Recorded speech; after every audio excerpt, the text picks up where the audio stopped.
Good afternoon. I'm Marcus Pask from Spain, and welcome to Talent Unplugged Across the Pond, the show where we dive into the honest, often messy truth about hiring. Good morning. I'm Megan Conlon from Houston, Texas, and this is the show coming to you from two continents, two perspectives, one unfiltered conversation about how we look at the recruiting industry. And today we are joined by Chris.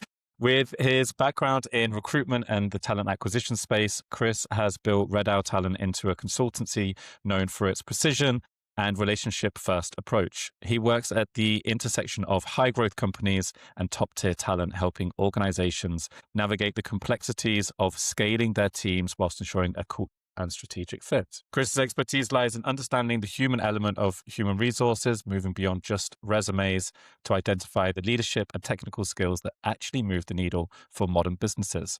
Whether you are a founder looking to make your first critical hires or a professional looking to make your next big move, Chris's wealth of experience and insight into what it takes to build a winning team in today's competitive market. Welcome, Chris, to the show. Welcome, Chris. Thank you both so much for having me. Marcus, that was some intro. Thank you so much. I realize when I do these intros, I think we need to get some of like a noise thing in the background that does the clapping. The clapping? Yeah. Agreed. The clapping. We need to get something like this. Chris, Agreed. how are you? Yeah. I'm doing well. How Yeah. are you guys? Pretty good. Yeah, it's a sunny day here in Spain. It is windy as anything, but the sun is out after many weeks of rain, so I'm feeling pretty good. But I'm in my jumper or sweater, as is sweater correct, Megs? Yeah, in my sweater. But I do have my scarf ready to put on potentially if it gets any colder. But at the moment, it's good.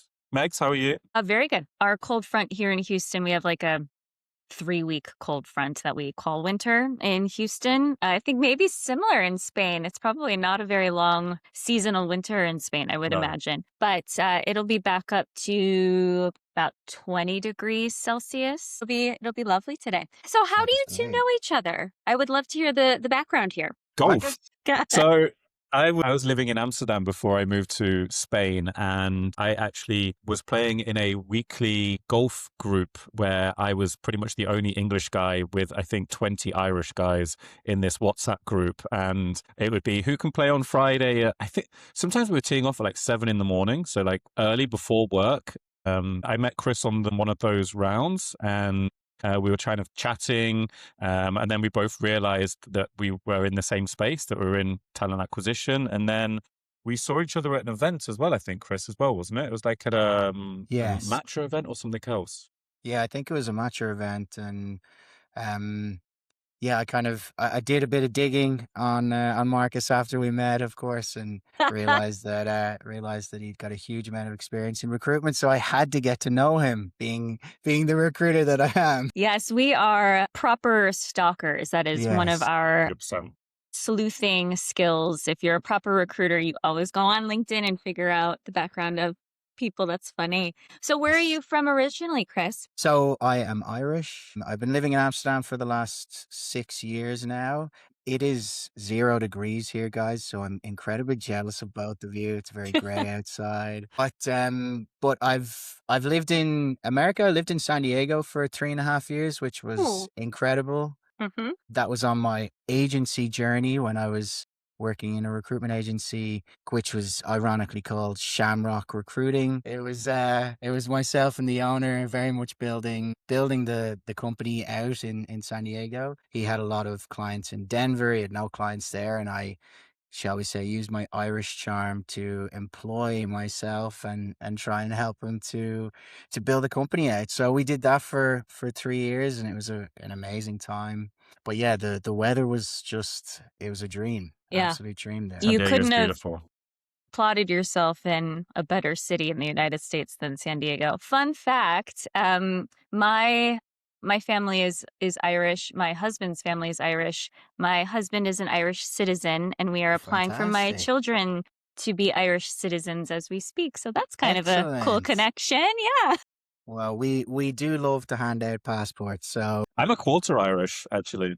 You also got I a passport, Marcus? No, wasn't allowed one. Okay. No, Okay. no, it was happening. I definitely tried, and it was like, no, you're not allowed. Like my mum is, but I'm not allowed to have one, unfortunately. But that would have been so much better. So, Chris, after Shamrock, you were also you were at Facebook. You Yes. were at Dot. You've had some big companies under your belt. Yeah. So after Shamrock, I kind of decided, okay, I'm a bit far from home. I should probably get back to Ireland. So I got an amazing opportunity to get involved in Facebook when it was very much at the peak. It was just around 2018, 2019. Yeah. Things were going incredibly well. You literally could do no wrong in there. At the same time, you're just like, I was so intimidated going into a place like that because I went from a two-person recruitment agency in a shack above a Hawaiian restaurant in San Diego to this incredible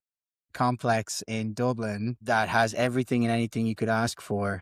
Mhm. Then, besides all the facilities, of course, you're surrounded by just incredibly smart people, everybody that you're dealing with. So I think learned a huge amount there. I stayed there for 2 years, and it was a little bit outside my normal scope of recruiting, which was in tech. I then moved into more community operations within Facebook. But then I kind of had an itch to continue to get involved in smaller startup companies, and that's where the opportunity came to make a move to Amsterdam to get involved in Dot, which at the time was about 100 employees. And we went on a bit of a startup roller coaster or scale up roller coaster there. We went from 100 to 400 in the space of 2.5 years.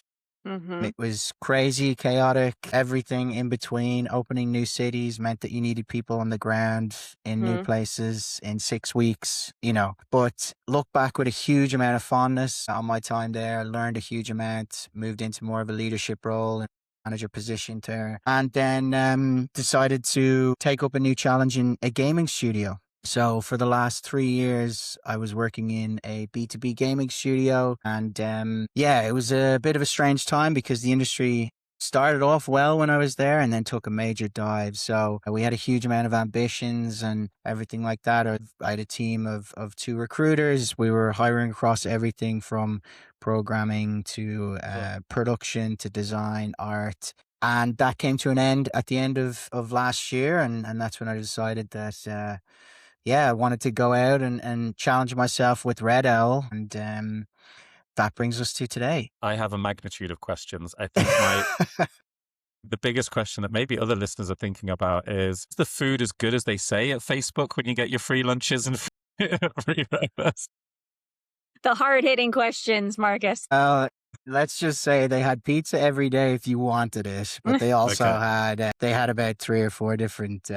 You and I would have been enemies for a short period because whilst you were at Dot, I was at Bird, and Yes, which was mobility, scooters, and trying to find similar types of profiles for going into markets and creating it. So, very yeah, we true. probably would have been competing for people during that time, which is very interesting. Yeah, it What was an is, go exciting ahead. time that was. It was.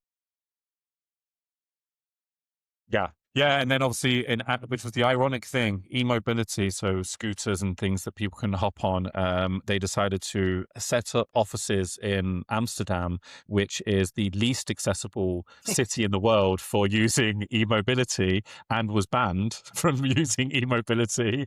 But yet they decided to have their headquarters that Dot. It was, you had Bird, you had a few others, and it was like, why are people doing Yeah, this? It was beyond me why they thought that was a sensible location choice, yeah. but it was what it was.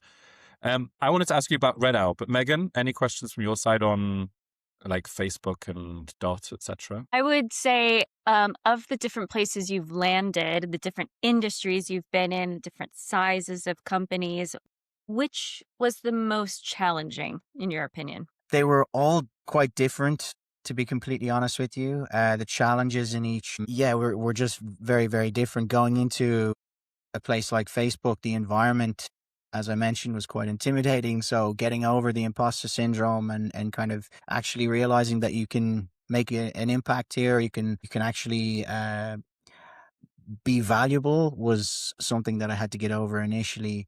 But I think the biggest challenges were definitely came at DOS from the fact that there was not really anything in place when it came to processes. We were rolling things out, within the space of a month to try and get people on the ground in the likes of, Warsaw, in Paris, in Lyon.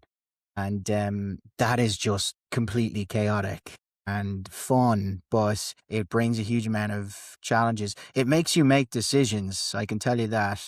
If you have to, you have timelines or deadlines, I should say. There's no hiding. You got to make decisions, and some of them don't work, some of them do. But I can tell you, you learn a lot from the ones that don't work, and you don't make those mistakes again. Right, right. We've all been there when you're Yep. going at pace and you're scaling and trying to make, quick decisions that are right for the business. Yeah. And so from my side, like you finished obviously with the gaming company and you decided to go out on your own. What was it that made you decide to starting RedOwl was the right thing for you? Yeah, so I've been thinking about this for easily over a year and a half, I would say, at this point. My dad owned his own company. I have a feeling there's something hidden in me that has always been able to see that growing up, that he had his own business, that he was able to take as much time off as he wanted. He was able to control those things. It was a very small company, not massive, but very successful. And now my brother's taken over on that front. And I think the entrepreneur in me definitely felt like I needed to challenge myself in that department. And then I think a few things have kind of happened more recently. Obviously, in the last 5 years, TA has had a huge shift with the layoffs and the challenges that a lot of people have been facing. And I'm seeing, obviously, there's a lot of roles coming back now, but companies are still very hesitant to build big TA teams. And I do think this more fractional, shall we say, embedded RPO Hmm. style of talent acquisition is getting much more popular from the outset, especially in the likes of the Netherlands, where hiring employees directly is quite a risk for Yeah. companies based on the fact that employees are incredibly well protected. This becomes a very favorable option for companies, and you're seeing that. Like there's a lot of activity around it. So I was seeing that a bit last year, and then I think I needed a bit of experience under my belt to really feel like I can do this. And that's where I think I wanted to see out at least 5 or 6 years under my belt of actual startup scale up work, which now I had, and I felt it was the right time to make the jump. So yeah, I'd say that's probably the main things from side. What's your biggest learning in the first few months of getting this started? I think your network is everything. We're in January right now, right? I think everybody's happy to meet people for coffees. Everybody's happy to say, "Oh yeah, I'll think of you, I'll keep you in mind," things like that. But there's no doubt about it. If you don't have a network and you're going to do what I've done, like you're starting very far below where you need to be in order to try and get work. And I think you need to grind. I've been to events every week since the first week of January, trying to network a little bit here and there, trying to develop more of a network with founders and CEOs rather than TA people, because I've got a pretty good network of TA people here. But I would say knowing who to tap into and knowing that it's okay to ask for help right at the start is something that I've had to kind of learn a little bit more. I think we've touched on entrepreneurship a couple of episodes, and networking seems to be the through line, that is really an important skill to develop, and also the asking for help. So that resonates with us and with our audience. I'm curious, Chris, talk to me about what your offering is. Sure. What is your target audience for your consulting firm? Sure. So what I really love to do is build things. I love to build processes. I love to build a strategy, but I also love to build teams. And so the what I think where I think I can add the most value is with companies that are going through that kind of scale up period, that don't have much of a TA function, don't have knowledge or experience in that department, and having now brought a huge amount of my experience from the likes of working at Facebook, the structured interview environment is is top class. And bringing that into, the messy world of the startup. And I've had to navigate that through a lot of roller coasters throughout Dot, and then obviously abstraction with the industry kind of falling to its knees in the last year and a half. So I really think I can add a huge amount of value for companies that are going through that, whether it be on a fractional basis, go in and help actual C-level founders, advise them on how to build a sustainable TA function. But I'm also happy to get in and get my hands dirty a little bit at the moment, right? I think it's important to stay connected to recruitment, even if you are in a management or leadership position. And I think knowing how the process is running is massively important. So I think I'm excited a little bit to get more involved in that side of things as well. And you're also doing some coaching for recruiters on the side, correct? So people within TA, helping them Yes. along their journey. Yeah. So this was something that I've noticed over the last few months, where a lot of teams obviously downsized over the last 4 to 5 years. Mhm. They've now brought on maybe one recruiter, two recruiters, maybe max, depending on the company, but they don't have any managers. They don't have somebody in a more strategic position helping them learn how to become a strategic partner. And I do think that the TA position in itself is evolving massively at the moment, and Mhm. we need to keep ourselves interesting isn't the word, but valuable, I would say, for our C-level and for management. And I think that's where I think I can help a lot of senior recruiters go through that transition from being operational to more strategic, because again, I kind of went through it and navigated through it myself, not really having anybody to lean on there. So I know some of the challenges that they're facing, and it wasn't that long ago that I was going through them. It's funny. I actually have someone through Shaping Your Path that I've been working with for the last 6 months now. She's a recruiter, Fantastic. kind of Yeah. junior middle level, but someone that I'd worked with years ago. And yeah, she's in a company where she doesn't have a manager. She has a manager, but they don't understand talent acquisition. They're very much a HR professional that has been given TA. And yeah, like we have a monthly call, and it's a great little place for her to be able to talk about what's going on. How does she create a career development plan for herself? How does she get, you know, stakeholders to work with her better?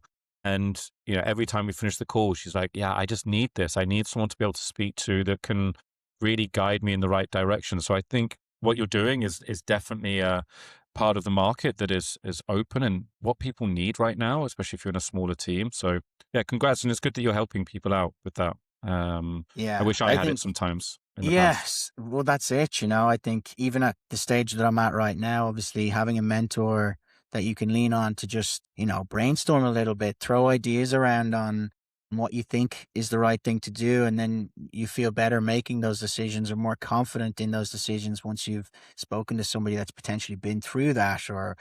or has that type of experience. So I think being that person can be incredibly valuable for people that are going on their journey as well. Yeah, Completely agree. absolutely. How do you go about gaining trust from both the founders or C-suite that you've been contracted with, and if they have, one or two founding recruiters on the team? There's maybe it's different approach for the two buckets, but I would be so curious, as fractional or consultant talent acquisition partner, how do you go about gaining trust if you're technically not part of the company? Great question. I think over the years, what I've learned, and more recently dealing with some very senior people, they respond very well to data and numbers, Yeah. and clarity, being concise and clear, and taking stuff off of their plate as much as possible, Yeah. so that they just need to say yes or no. Okay. That's the decision. Everything else is taken care of. And I think if you're able to get to a place where that's all they need to do, review, let's say, what your proposal is, or whatever advice you want to provide, and they say yes or no, rather than giving them anything else to do, that will frustrate them. They don't have a lot of time, and you need to be conscious of that. So using that. But another aspect that I was going to probably come on to later on, which was like telling stories using data, is incredibly powerful when you're dealing with people that don't know much about recruitment and things like that, right? If you're talking with tech people or a CFO or CTO, sorry, again, they're very logical thinkers.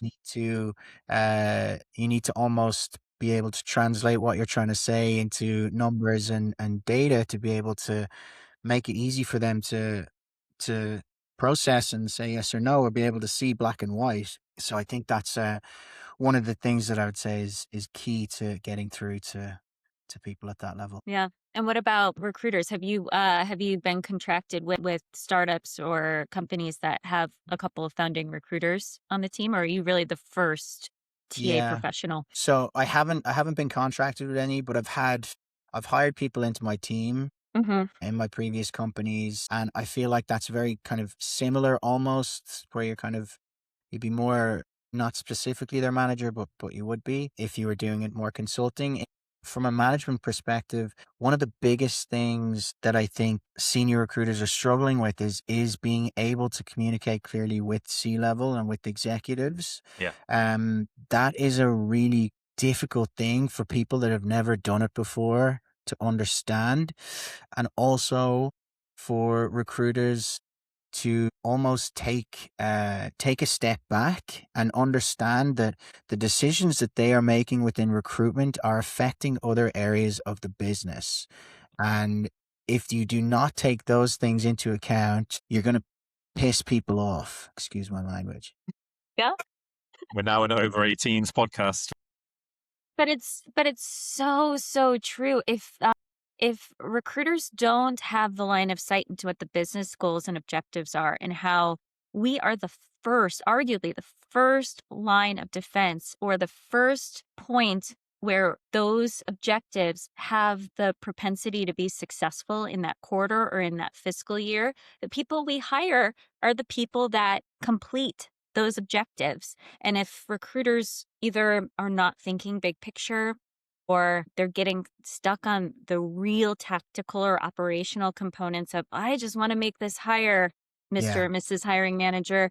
Can you just say yes when, well, that person has a significant impact to the OKRs of the company? I have found that's been one of the more rewarding pieces of joining the startup that I've joined over the last year, is teaching my very small team how much the orgs that they own fulfillment in are directly correlated to our multi-category product development, and ensuring that our implementations go quicker, and ensuring that we hit our ARR targets. Like, all of that matters, and we are the foundation for making sure that Yeah. those are successful. Yeah, and I think especially in startups or scale ups, things change every week, which means which every day, I should say, Megan. So, if you're hiring for a role and then, you've got a recruiter that's done a huge amount of work, has got someone to final stage, and then a day before we make the offer, the company says, "Whoa, Yeah. we need to put that on hold because, bigger out like there's bigger things going on that will impact this hire, and potentially they don't really understand, the impact. Like, we can't just hire this person. We need to manage their expectations now, and we need to just try and push this for a few days until we get clarity around whether we can actually move forward with that." And it's almost like just dealing with ambiguity is an important skill that you need to develop as a recruiter, especially if you're going to work in startups and scale ups. Yeah. I think the trick, and tell me if this is maybe part of your strategy in being more strategic as a leader, the real trick is if you're so plugged in and so collaborative with that executive layer of leadership, you can almost see it coming, Yeah. or you're brought along the journey so it's not such a surprise. That's the ticket, in my opinion. And the larger the organization, much more difficult for us to be close to the sun. But in these startups, we have a propensity to be able to be very strategic and brought along the journey. So it's not such a surprise when a role goes on pause. But that only happens if there's someone like yourself or myself in the business. If it's an operational recruiter in the business, Yeah. they're not going to be carried along, or they won't be able to foresee what's actually coming. And I think that's where they can get very demotivated and deflated. Yeah. Agreed. Agreed. We should probably pivot to myth busting, but before we do, I wanted to ask you a question, Chris. What would be your advice to candidates right now that are in the market? You know, it's been a turbulent last couple of years. You've been on both ends, and now you're coaching, now you're doing fractional. Like, what would be your Sure. advice to someone in the market? I would say don't just focus on applications. I know we mentioned networking, but it's incredibly uncomfortable. I was there only last week where you're at an event on your own. You don't know anybody. You're sitting in the corner and you don't even know how to turn around and say hello to the next person, but you do not understand the value that has. Like having a human connection right now with people it's become so much more powerful because of the AI world and sphere that we're in. You're going to be up against, probably 50% AI CVs, 50% human CVs. And if you actually make a connection with a recruiter, it goes so much further. And even if it's just like a 1 minute intro, message them on LinkedIn, start engaging with their content if they've got content, make yourself noticeable to them. And then from there, the next time the job comes up, you're the first person to message them. But it's all about the human connection right now. And that would be my biggest piece of advice. Yeah, it's been a reoccurring theme, I think, across, what are we now? Episode 12, I think, 11, 12. Almost every episode we talk about this: connections, networking, getting yourself out there into the market and not being afraid to put yourself forward, because you're going to get lost in applications, which probably, you touched on AI, you touched on the process. This leads us to our myth busting in a very unplanned way. So the myth for today is you shouldn't use AI for interview preparation. What is your feeling about AI and interview prep? Ironic, since I've been talking about how AI is is kind of not where we want to go. It is not adding the human touch. But what I can say is that this can have a huge amount of value for you if you are, let's say you've gone to a networking event, you've happened to bump into the recruiter, you've got a LinkedIn, and then notice that they have a job. Bang, you've got an interview. Okay, so how do you prep for this? And I would say this is where AI is amazing for you. Okay, so there's a few different things that you can use. First of all, you want to focus on gathering as much information about the company as possible. Okay, you can do that. First of all, of course you can do that using chat. Of course you can do that using Claude, if that's the model that you're using, or the brain that you're using, I should say. But honestly, if you want to do research, there's an AI tool called Google Notebook LM. Which is incredibly valuable for gathering content based on whatever it is you're looking for. Even for me, going out to find leads in my business, it's incredibly helpful. But coming back to prep, so yesterday I was playing around with it and I put in, I put in a job description for a senior product manager, and I just hit search on it, and it gave me an interview of the CEO talking about the company. It gave me a Reddit thread of someone that's gone through the full product interview process that gave super detailed information that you wouldn't be able to find anywhere else. And then, of course, it gives you the company and the values, all of these things, right? So it gives you additional sources that you probably wouldn't get, which if you really want that job, I highly recommend you look at everything you possibly can to understand the company further. But this is purely from a research point of view. So that is one aspect that I think, if people don't know how to use Notebook LM, if you have a Gmail account, you get it for free pretty much. Okay, so just go on to Google Notebook LM. You'll be able to play around with it as much as you can. Then for actual interview prep, okay, there is a GPT that is free. Okay, it's called Interview Prep GPT. Okay, it has been programmed to provide you with critical feedback. It gives you different questions based on, so essentially you put in the job description and your CV. Make sure, if you don't want GPT to learn from your data, you can turn that off in ChatGPT as well. But this is free. So you can get a huge amount of value in this, download it, and then all you do is role play, guys. Like have it on your side, click play, let it ask you the questions, role play some of those questions. It will give you legitimate feedback. Ask to do it again, do it again, do it again. Prep is going to make it. Yeah. But it's, I know again, like if you've got somebody that can sit there and do an interview prep with you, amazing. But whether they know the types of questions that to ask, probably would not be able to. And I think this gives you a great way to prep, gives you a huge amount of confidence going in, knowing, okay, we've talked about this, and this. If you get an email from them about focus areas and things like that, clarify all of that in ChatGPT, explain these are the things that we're going to be focusing on. You're a career expert doing an interview with me on this, and this. So massively valuable. If you don't find the interview prep GPT, it should be easy enough to find if you go to Explore GPTs. But if you just want to type it in, you can type it into ChatGPT and say, okay, if you were a senior recruiter for this company and we're going to be interviewing for this is essentially what that's the type of information that you should be getting out of it. So that would be my advice. Hope that helps. Love it. I feel So like helpful. my company Shaping Your Path is going to be bankrupt in the next 6 months with all of this AI stuff for interview prep. No, but it's Marcus, good. no one's like you. No one's like you. Don't worry. But no, it's super valuable. It's super valuable. Megs? I think especially the giving the feedback, the actual practice of role playing and getting feedback. I think some skills that I find with candidates are conciseness of their answers. I think that's really important feedback to give that an LLM would be able to give, or the vast amount of research. It's actually quite amazing how many candidates don't do any research on the company they're interviewing for. And then when I give them my opportunity to ask questions, they're asking me, what are the values? They're asking me, so what does your product do? Yeah.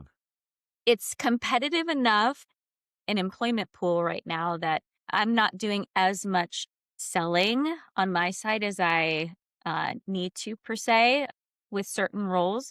So it is definitely a green flag when a candidate comes with, did a bunch of research, here's some more specific questions that I couldn't find answers to. That's a big green flag to me. Chris, I would be curious your opinion, or maybe another myth. You should use interview or AI companions during the interview. Absolutely not. No. That's a huge no. First of all, I think it's not authentic. Okay. If you've got a tool that's spitting stuff back to you, and then you're repeating it back to the recruiter, like they're gonna know pretty quickly that it's not coming from you directly. We're interviewing people day in, day out. We do hundreds of interviews. We will know if you're using some sort of AI tool to support you there. So absolute no. I also think you're just not doing yourself justice. The fact that if you were to then start with a company and like you then go into it and realize you actually don't know half of the stuff you need to be for the role because you used AI to get it for you, you're just going to be in a bad place to start in that company. Like it's not setting you up for success either way. But as you said, with that profession and I tried to work this out actually this week, how many interviews I think I've done in my lifetime. Megan, how many do you think it is? Because it's in the thousands, but I couldn't work out if it was like 100,000 or less. It's got to be incredible. it's got to be in the thousands. I will do my homework It's and tens come of back to you. thousands at least. You because think? It will be. Yeah, because even when we were doing, hypergrowth at Miro, those beginning times, I'd be doing 8, 10 interviews a day. Right. And so it was like 40 a week. We were doing that for a year. So like 40 times 50, it's like suddenly we're already into the thousands. And then that was just 1 year. So tens of thousands of interviews we've conducted in our lifetime. We will know when AI is there next to you, reading off everything you need to say. And also the language I think the AI uses as the AI companion is not natural language you would use in an interview itself either way. Yeah. No way. Yeah. No chance. I think also, even if maybe the AI companion isn't turned on and giving you live script for each question. You also want to be careful not to be reading from maybe a prepared script that you've, like, tell me about yourself. And maybe you've had AI help you with preparation for that. We can also still tell if you're reading off of a script. And even if it is correct and it's, truthful summary of your experience, it does come off as inauthentic anyway. So just be cognizant that your hiring managers and your recruiters can tell if you're rehearsed. We would rather it be an organic conversation. Chris, probably final question, Sure. unless Megan has another, but we're on the topic of AI. How do you feel about AI CVs? People using AI to create CVs and what that looks like when you're reviewing them? I think it's inevitable that it's coming, or if it's not coming, it's already here. My pet peeve with it is that they all look similar, and as you said, they use language that is not really language that Mhm. sounds like it's from a human all of the time. I think it can be very good from a structuring point of view. Okay. So I do think, you should use it to help you structure it, make it super clear and format it in the right way. But the words and the context needs to come from you. It just does, because your experience is your experience. It's nobody else's. And you're going to be able to make yourself stand out. AI doesn't know the ins and outs of that. So if anybody is going to use it for structure, don't use it for content. Yeah, it's great. Yeah. Yeah, I agree. And that's why I always say to anyone I'm coaching, like, it's your story, you own it. So you should be the one that's telling it, whether it's live or through your CV. I think there is good things from the structure and the components of AI to like get that base there, because that is missing in a lot of CVs that we see. But oh my God, they are feeling very generic at the moment whenever we're reviewing them. And that it becomes actually probably a problem for you if you are then looking like everyone else's, because it's just structured in the same way, it gets lost. So yeah, I agree with you. Agreed. I think that is probably us at time. So first off, I wanted to say thank you, Chris, for being a part of our podcast. It was really nice just to learn more about your background with Facebook and what you're starting now with yourself with the fractional work, as well as coaching TA people. So thank you for joining us. Thank you so much, Chris. This was awesome. Really appreciate it, guys. Wishing you all the best with the podcast. It's fantastic. And thanks for having me. Pleasure. So that is it for this episode of Talent Unplugged Across the Pond. We hope you enjoyed listening, and we look forward to more stories, myth busting, and everything in between. So it's a goodbye from me. Goodbye from me. Bye, everyone. Thanks, Chris. Guys.